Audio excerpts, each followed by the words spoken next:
Tucker Carlson apparently never liked Donald Trump. That's a fascinating story. There's a new revelation of what he wrote back all the way in 1999 when Donald Trump was going to run for president under the Reform Party. Okay, not as a Republican, but as a third-party candidate. And Tucker was talking to another writer at Slate, and he apparently said this, quote, I say apparently, he did say it. Quote, "You've said it all. He's the single most repulsive person on the planet." That is Tucker Carlson saying that about Donald Trump. That said, I still plan to write about him sometime. I don't think I'll be able to help it. Horrible as he is, or perhaps because he is so horrible, Trump is interesting, or at least more so than most candidates.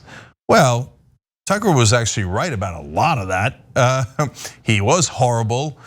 He is the most repulsive person on the planet, and he did prove to be interesting. So what's also interesting is these days Tucker Carlson ain't saying that. He's telling you pretty little lies about, oh, yay, Donald Trump. Okay, now you might say he changed his mind, but you'll see in a minute that no, he said similar things recently as well. More from the Washington Post here. Carlson wrote that Trump and the Reform Party reflected the fact that, quote, ideology as a force in national elections is dead, before correcting himself to say they're just a bunch of wackos. So apparently Trump was with a bunch of wackos in the Reform Party. But I think that comment about ideology being dead in national elections was also prescient, because Donald Trump didn't give a damn about ideology, and apparently neither do Republican voters. So they're like, oh, you hate the same people we hate. Free trade, not free trade, who cares? Never even thought about it once, right? Now media reached out to Fox News regarding the 1999 quote about Trump, and was pointed to a January 2016 article Carlson wrote for Politico titled, "Donald Trump is shocking, vulgar, and right," scolded the subhead, "And my dear fellow Republicans, he's all your fault." So that's a curious defense of his comments from '99, if he wants to defend them, where Fox News says, oh yeah? No, he said very similar things about how vulgar and horrible Donald Trump was in 2016 when he was running for president in the first place. But now that sweet, sweet money that he makes from the ratings that he gets supporting Donald Trump, now he's not telling you that he's vulgar and horrible. Do you see him saying that every night on Fox News? Of course not, right? So, but there's more. Trump wrote Carlson was an imperfect candidate, but one whose candidacy could still be instructive for the GOP, as Republican voters rejected policies supported by conservative think tanks, and evangelical Christians had, quote, given up trying to elect one of their own, and simply, quote, wanted a bodyguard, someone to shield them from mounting and real threats to their freedom of speech and worship. I'm gonna give you one more quote here before I pause. Tucker Carlson said in 2016, in a country where almost everyone in public life lies reflexively, it's thrilling to hear someone say what he really thinks, even if you believe he's wrong. It's especially exciting when you suspect he's right. Wow, that is interesting. So again, let's start with Bridget. Apparently Tucker thinks this guy is horrible, but he might be right. It's a curious thing to say. What do you make of it? Yeah, I mean, I never thought I'd hear myself say this. I almost kind of think that what Tucker Carlson says is really could be kind of instructive for us in a kind of way. I do think that a lot of folks in the media, not just Tucker Carlson, felt that way about Trump. I think that a lot of folks in the media, particularly the mainstream media, really did a lot of the work of legitimizing Trump, amplifying his message, and kind of enjoyed the thrill of covering somebody like Trump. And I don't think that Tucker Carlson is wrong that was going on. I almost kind of appreciate that he's sort of saying this so honestly. And it almost kind of scares me, because I don't think a lot of folks in the mainstream media have learned their lesson about how you cover people like Trump. I think they get lost in the thrill of, oh, this horrible person said a horrible thing and is whipping people into a frenzy. And isn't it great for ratings? Isn't it great for us? And not really stopping to ask kind of if they're helping to amplify or legitimize somebody who is really, really like a threat to us all. Yeah, well, along those lines, I'll read the Leslie Moonves quote. He's a former chairman of CBS. And then I want to get to the other point that Tucker's making too. But Moonves said at the time, it may not be good for America, but it's damn good for CBS. I've never seen anything like this, and this is going to be a very good year for us. Sorry, it's a terrible thing to say, but bring it on, Donald. Keep going. The money's rolling in, and this is fun. So these are rare moments of honesty from television executives and television hosts. But now we also have to recognize that Tucker Carlson is not honest most of the time.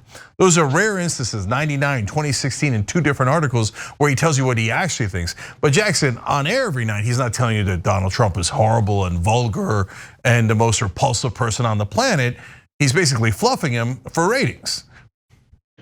I think that this really exposes, just Tucker's flip-flopping on what he will and won't say about Trump. Really exposes how completely out of control, or rather the lack of control that the Republican establishment has over its own voting base.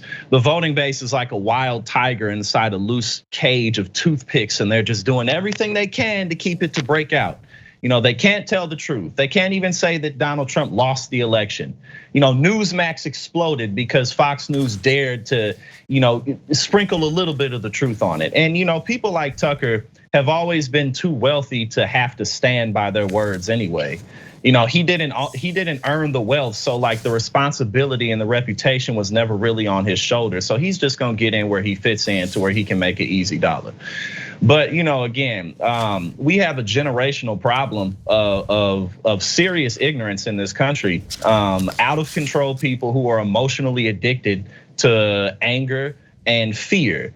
And the genie's out the bottle. The genie's been out of the bottle, but as he said, Republicans, this is your fault. This is what, 30 years in the making? What, Newt Gingrich? Is he the kind of the person who escalated the nonsense after Ronald Reagan? So this has been a long time in the making, and it's really a mess.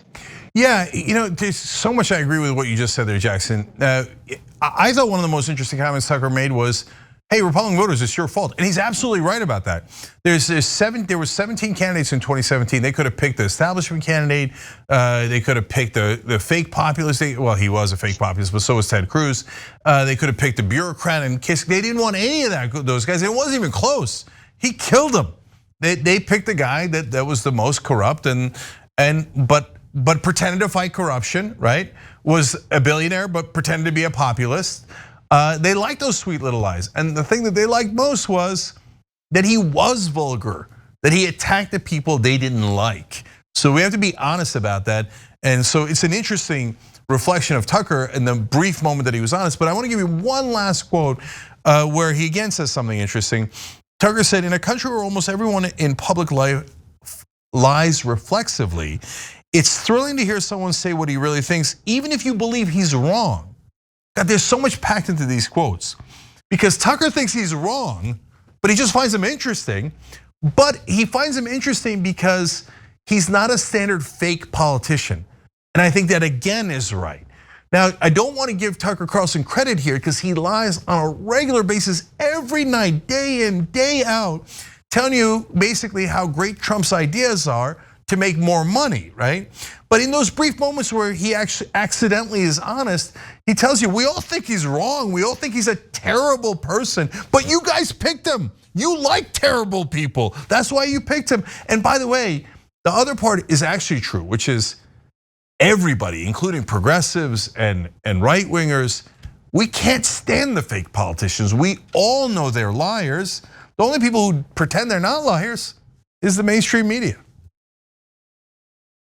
Yeah, and again, just it's all about feelings. It's all about emotions. It's all about, again, emotional addiction to negativity. That's really what this is, and they're completely hooked on it. And the guy who lies nonstop is the one who keeps it real because of how he makes you feel. It's exactly working in this space is disheartening. It's good to have people like Cenk in the world who just have endless positivity because it really keeps you going. Because we got a battle in front of us. We do. On all fronts. But don't worry, we're gonna win. Oh yeah, we always win at the end. We got to keep it up, man. The arc of the moral universe, it bends towards justice. Thanks for watching the Young Turks. Really appreciate it. Another way to show support is through YouTube memberships. You'll get to interact with us more. There's live chat emojis, badges. You've got emojis of me, Anna, John, JR. So those are super fun. But you also get playback of our exclusive member-only shows and specials right after they air. So all of that, all you gotta do is click that join button right underneath the video. Thank you.